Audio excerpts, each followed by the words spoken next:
તો ખાડીપુરથી અસરગ્રસ્ત વાલમનગરના લોકોએ ઉચ્ચારી વિરોધની ચીમકી। સરકાર તાત્કાલિક અસરથી નુકસાનીનો સર્વે કરાવે તેવી માંગ કરાઈ છે। ખાડીપુરના કારણે લોકોને ઘણું નુકસાન થયું છે।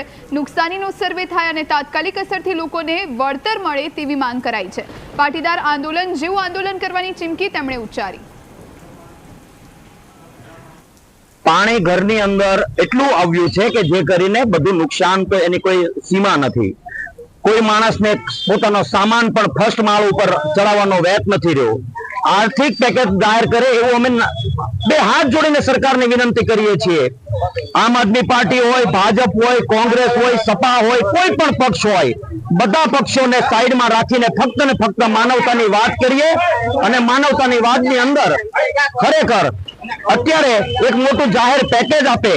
આ સરકાર અને એસએમસી તંત્રને એટલી બે હાથ જોડીને અપીલ કરીએ છીએ કે વાલમનગર, સિદ્ધાર્થનગર, ધર્મરાજ, સ્વામિનારાયણ નગર, આજે કોઈ પણ સોસાયટી હોય, આ બધી સોસાયટીની અંદર 18 વર્ષના લોકો રહે છે અને 18 વર્ષના લોકો જો આ પેકેજ નહીં આપે તો એકતા કરી શક્તિ કામે લગાડીશું અને મોટામાં મોટું ભવ્યથી ભવ્ય પાટીદાર અનામત આંદોલન જેવું મોટું આંદોલન કરવા માટે ચીમકી આપીએ છીએ આ સરકારને।